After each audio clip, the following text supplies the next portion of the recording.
Head to Safeway this week for these amazing holiday digital deals for members. Signature Select Classic Ham, Shank Half or Whole, Bone In, just 87 cents per pound, while supplies last. Limit 1. Green Asparagus, only $1.99 per pound, limit 4 pounds. And Lucerne Shredded, Sliced, or Chunk Cheese, 6 to 8 ounce sizes, or Philadelphia Cream Cheese, 8 ounce bricks, all just $1.99 each. Limit 6 items. Check the weekly mailer or online ad and visit Safeway.com for more details.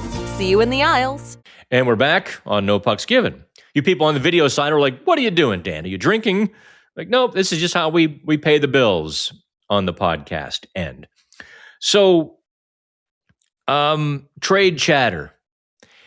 There was a little bit of a report, and I didn't make reference to it in any of my content because it kind of seemed like, well, duh, that the Penguins would consider moving Matt Clifton, or not Matt, Connor Clifton, or Matt Dumba. I kind of felt like that was so obvious that it didn't even need to be stated. Of course, if a team were willing or wanting, a right side defenseman like that, sure. Certainly now with Kulak in the lineup, Shea being able to play both sides, Kulak being able to play both sides, and they're giving St. Ivany a little bit of a runway here. St. Ivany, by the way, on Sunday, pretty bad in the first 20 to 30 minutes. He got it going in the second half of the game. Third period, I began to see a little bit of that angry St. Ivany that I saw a couple of years ago in Wilkes-Barre that I was so impressed by. That's the game he needs to play. I think he and Owen Pickering both sort of are getting a little bit mixed up, or they're feeling pressure, internal pressure. I mean, not from Kyle Dubas or Dan Muse, but, inside here to be all-round defensemen rather than really playing to their physical abilities and strengths. And I kind of felt like St. Ivany was trying to be a little too well-rounded, move the puck and jump in the play. There was a bad pinch last night. Led to a Montreal goal. Not immediately, not directly, actually kind of directly. Because of his bad pinch, line change, Montreal has a rush. The Penguins are just chaos in the defensive zone, trying to get everybody on the ice and settled. Montreal scores. That was Demidov's wicked one-timer from the right circle. But St. Ivany really had no business pinching in that regard, but he feels that pressure to be more. It's like, no, kid. See the net down there? Make sure your goalie can see the puck. That is your one and true prime directive, is make sure he is taken care of. After that, you can do what you want, but make sure that is the part of the game that you take care of. That's the same thing I saw with Owen Pickering as well, who kind of got caught between two or three different players that he wants to be. Like he sort of lost his identity or lacks that identity, where my feeling is on Pickering, and this is sort of a side tangent, not part of the podcast script that I put, by the way, just on a blank envelope. This is how I do podcast. After 20 years in radio, I can just sit down and I know what I'm going to do. But I suppose the Pickering thing is a little bonus content, because I felt like his game really could blossom into the next Marcus Pettersson. No, that's not a $10 million defenseman, and that's not a guy who, people talk about for the All-Star game, but it's enormously helpful to your team, and it's a guy who can stick around and be wanted by contenders if your team is not, and the value is just irreplaceable sometimes. But Pickering wanted to be more, I always kind of felt like it was almost a Paul Martin sort of situation where he wanted to be a 30-point guy, 35-point guy who would occasionally join the rush and dish the puck and score some goals, but also be good in the defensive zone. And in the process of learning how to do all of that at the top level, it sort of went sideways. And then he got conservative, or cautious, rather. Too cautious. So not only was he not being offensive, he sort of was tepid defensively as well. And that's why he hasn't necessarily grabbed an NHL spot. And there might be some questions if he doesn't do it by the start of next season. I think he's got the talent and ability. It's just a matter of finding identity. And St. Ivany seemed to have a little bit of that identity crisis as well. But to the Penguins trade chatter, St. Ivany getting a good look on the right side. They do have Connor Clifton. And if they choose to call him back up, they've got Matt Dumba.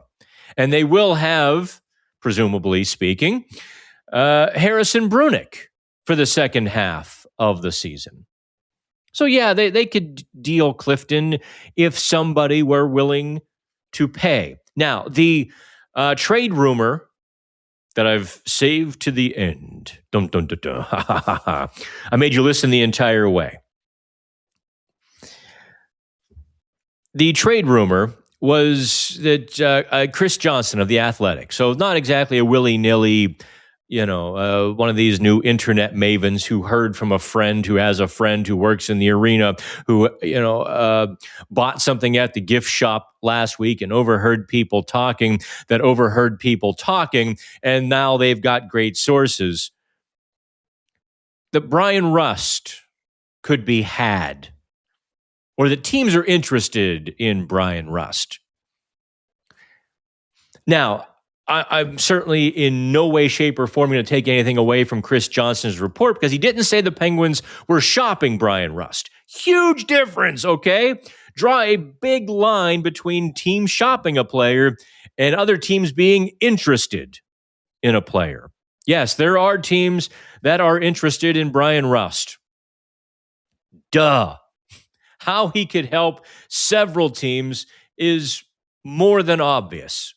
With his leadership, the grittiness with which he plays, the versatility to be a top-line guy, to be a third-line guy, to kill penalties, to play on the power play. If you need something, except for, top-line center, basically, Brian Rust can do it. So, yeah, of course a lot of teams are going to want Rust. But here's why I think you can dial back on the interest in some of this stuff. Is Penguins aren't trading him unless a team comes to them with a Brinks truck of an offer.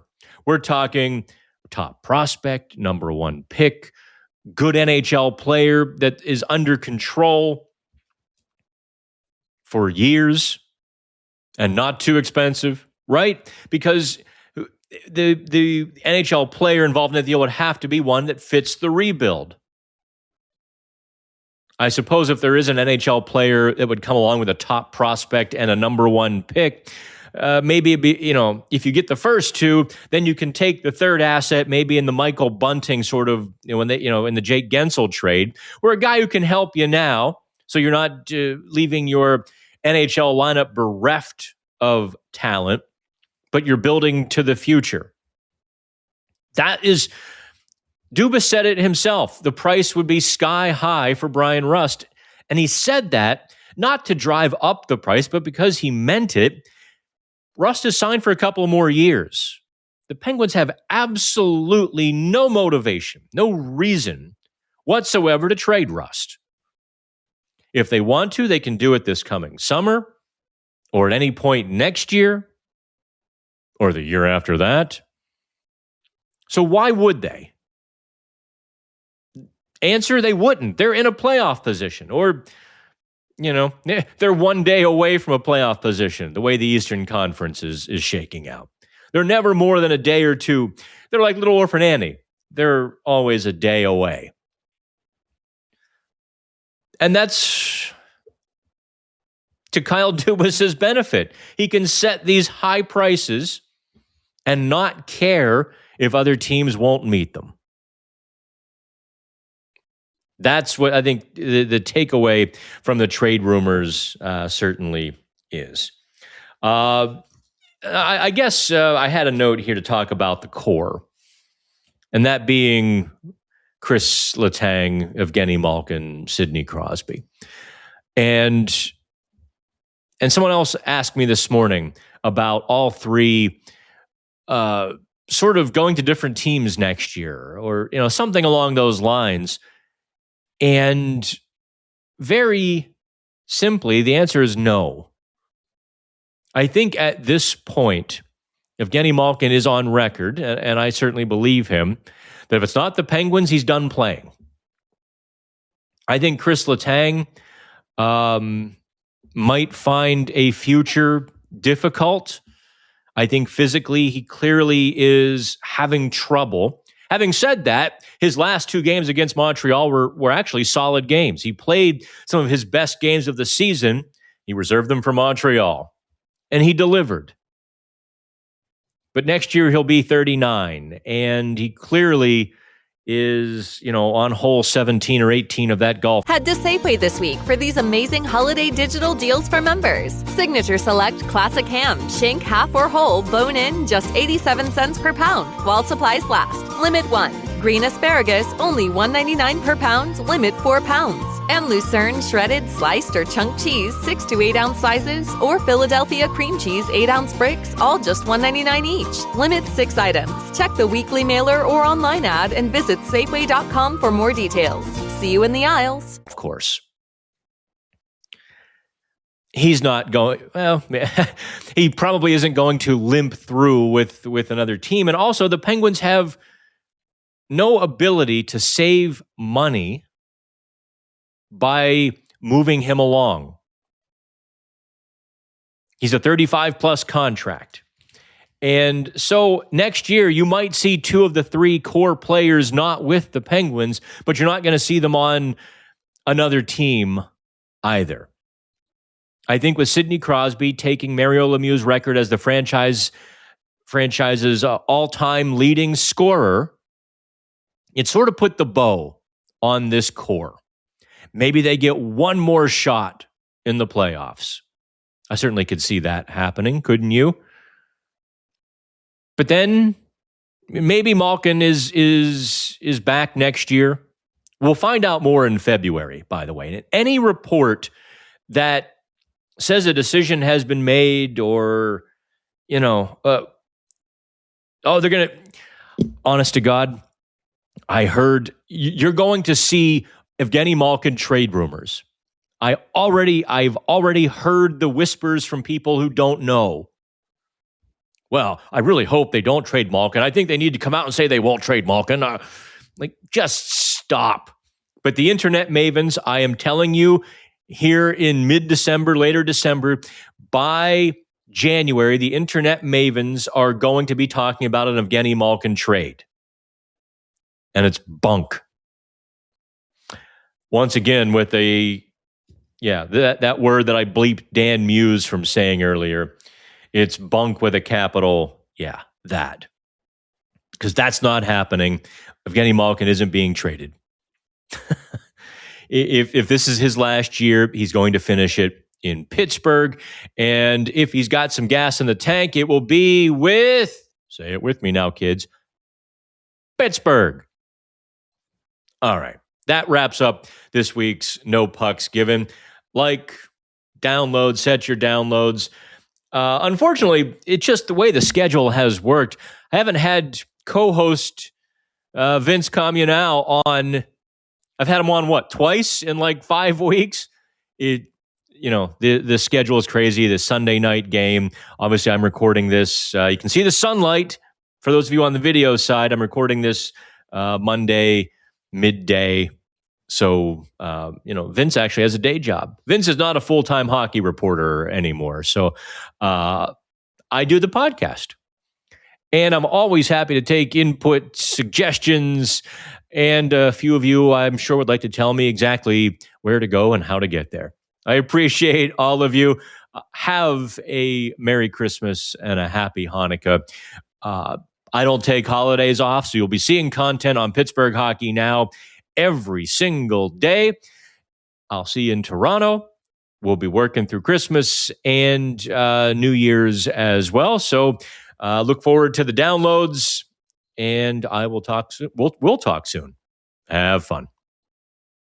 Head to Safeway this week for these amazing holiday digital deals for members. Signature Select Classic Ham, Shank half or whole, bone-in, just 87 cents per pound, while supplies last. Limit 1. Green asparagus, only $1.99 per pound, limit 4 pounds. And Lucerne shredded, sliced, or chunked cheese, 6 to 8 ounce sizes, or Philadelphia cream cheese, 8 ounce bricks, all just $1.99 each. Limit 6 items. Check the weekly mailer or online ad and visit Safeway.com for more details.